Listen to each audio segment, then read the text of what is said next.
रुख करेंगे छत्तीसगढ़ का, जहां लगातार सुपेबेड़ा में हो रही किडनी की बीमारी से मौत का आंकड़ा थमने का नाम नहीं ले रहा है।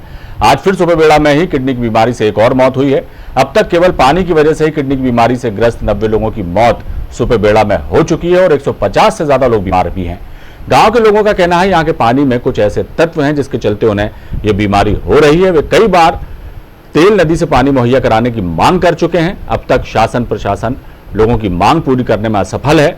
बात की जाए तो इस पूरे मामले पर भारतीय जनता पार्टी ने भी विधानसभा में जमकर हंगामा किया था और मंत्रियों को इस बारे में ही जानकारी न होने का आरोप भी लगाया था, जिस पर सत्ता पक्ष द्वारा यह भी आश्वासन दिया गया था कि जल्दी सुपेबेड़ा में लोगों को आ रही समस्या का निदान कर दिया जाएगा। लेकिन मौत के आंकड़े न रुकने की वजह से एक बार फिर विपक्ष ने इस पर सवाल खड़े करना शुरू कर दिए हैं। एक विधानसभा के क्वेश्चन में जो अधिकारियों ने लिख करके दिया उसकी खानापूर्ति कर दिया। सरकार को सचेत होना चाहिए कि इस प्रकार की गंभीर बीमारियां जब गांव में फैल गई, कल जाकर के पुनरावृत्ति ना हो, इसे सरकार को इसको संज्ञान में लेना चाहिए।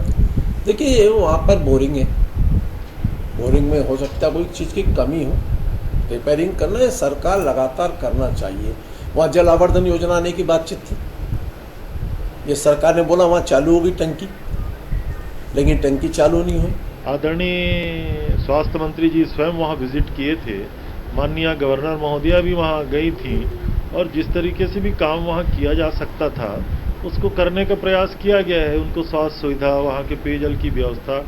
अब मौत तो बहुत स्वस्थ गाँव में भी लोगों को हो जाती है। अब एक मौत के पीछे संक्रमण जैसी कोई स्थिति नहीं है, उसके बावजूद भी मौत है, दुखद है। और किस परिस्थिति में मौत हुई है, मैं ऐसा समझता हूं कि जिला प्रशासन इसको गौर करेगा। एक विधानसभा के क्वेश्चन तो सुपेबेड़ा में जो किडनी की बीमारी से मौत हुई है उसका सिलसिला थमने का नाम नहीं ले रहा है और कृषि मंत्री रविंद्र चौबे ने कहा कि मौत तो मौत होती है, दुखद होती है, लेकिन जरूरी नहीं कि उस वहाँ के पानी की वजह से या उस बीमारी से मौत हुई हो। लेकिन पुराने आंकड़े बताते हैं कि सुपेबेड़ा में जिस तरह से किडनी की बीमारी से लोग ग्रसित हैं, लगातार वहाँ लोग बीमार पड़ रहे हैं, लगातार मौतों का सिलसिला जारी है। ये एक चिंता का विषय है, लेकिन क्या वजह है कि सरकार इस दिशा में काम नहीं कर रही, ये एक बड़ा सवाल है और यही सवाल विपक्ष भी जो है सत्ता पक्ष से कर रहा है। इस खबर पर हम सीधे चलेंगे। हमारी संवाददाता निधि प्रसाद हमारे साथ जुड़ गई हैं।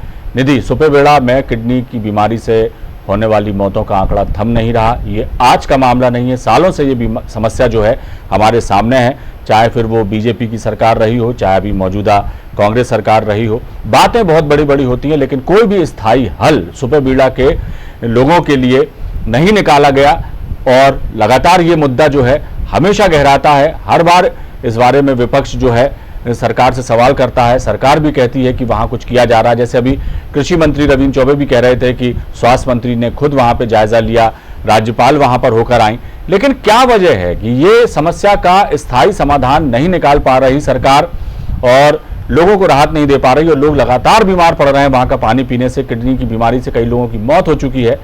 दुखद बात है, लेकिन सरकार की संवेदनशीलता पर सवाल स्वाभाविक है कि अब ऐसे में खड़े होते हैं। क्या कहेंगे? जी बिल्कुल अविनाश, अगर हम बात करें तो छत्तीसगढ़ के सुपेबेड़ा इलाके में जो ये किडनी की बीमारी है वो सालों साल से चलती आ रही है। केवल राज्य सरकार अगर कांग्रेस की है तभी नहीं, बल्कि जब भाजपा की सरकार 15 साल से थी, यानी कि एक तरफ से अगर हम कहें तो छत्तीसगढ़ जब से बना है, सुपेबेड़ा में ये जो किडनी की बीमारी है, वहाँ के पानी में जो परेशानी है वो लगातार व्याप्त है। और अगर हम बात करें तो गाँव वालों का साफ तौर पर ये कहना है कि पानी में कुछ ऐसे तत्व हैं जिसकी वजह से हर व्यक्ति को उस पानी की वजह से किडनी की बीमारी से जूझना पड़ता है। अगर हम आंकड़ों की ओर जाएं तो लगभग अब तक 75 से ज्यादा मौत केवल किडनी की बीमारी से हो चुकी है, क्योंकि वहाँ के पानी में कुछ ऐसे तत्व हैं जिस वजह से ये बीमारी संक्रमण जो है वहाँ का वो बढ़ा रही है। इसी के साथ अगर हम बात करें तो अभी भी किडनी की बीमारी से सुपेबेड़ा के 150 लोग जूझ रहे हैं, यानी कि इस बीमारी से संघर्ष कर रहे हैं। और इसी के साथ अगर हम बात करेंगे तो लगातार सवाल विपक्ष ने अब फिर से इस पर सवाल उठाने चालू कर दिए हैं। इसके पहले भी जब सत्ता पक्ष विपक्ष में था तब भी सवाल उठते थे और अब एक बार निधि, एक बात पूछना चाहूंगा मैं आपसे। इसके साथ ही जी ये एक बात ये है कि आपने सही कहा कि अब पक्ष और विपक्ष में इस पर राजनीति भी बहुत हो रही है, लेकिन राजनीति होने के साथ साथ यदि उस दिशा में कुछ कदम उठाए जाए तब बात बनती है। यदि वहां पर किसी तरह से पानी की यदि कोई दूसरे वैकल्पिक इंतजाम नहीं होते तो स्वच्छ पेयजल वहां के लोगों तक मुहैया कराने की कोशिश की जा सकती है। और ये बात साबित भी हो चुकी है कि वहां के जो भूजल है उसमें कई इस तरह के तत्व हैं जो किडनी की बीमारी का कारण बन रहे हैं। और ये बात सब जानते हैं, स्वास्थ्य महकमा भी जानता है, सरकार भी जानती है, लेकिन क्या वजह है कि वहां पर उन लोगों तक साफ पीने का पानी नहीं पहुंचाया जा सकता। स्थायी समस्या जो है उस समस्या का स्थायी हल निकले उसके पहले कम से कम स्वच्छ पेयजल तो वहां के लोगों को पीने के लिए मुहैया कराया ही जा सकता है, ताकि अब और मौतें ना हो और लोग बीमार ना पड़े।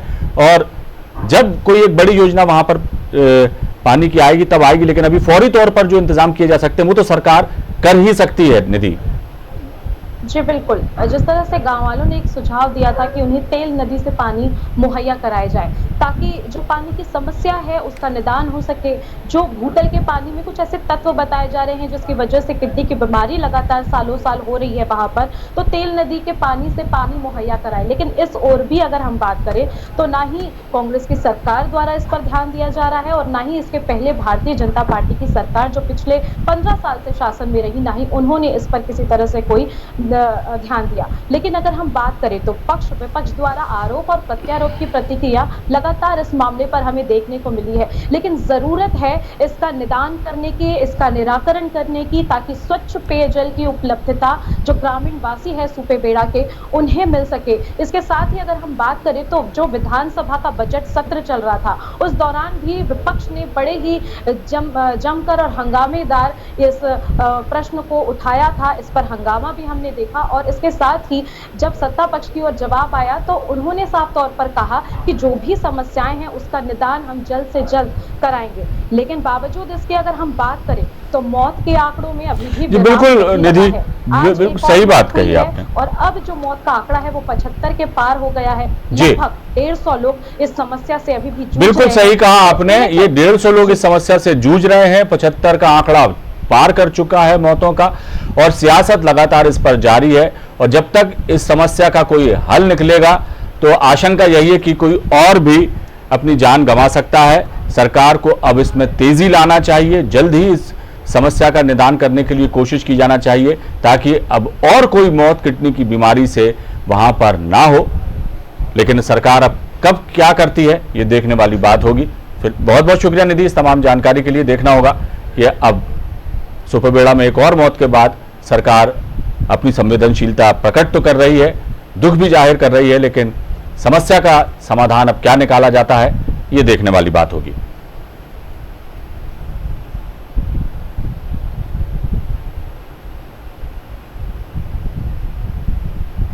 खास खबर में फिलहाल इतना ही। दीजिए इजाजत, बने रहिए आप हमारे साथ। खबरों का सिलसिला लगातार जारी है। नमस्कार।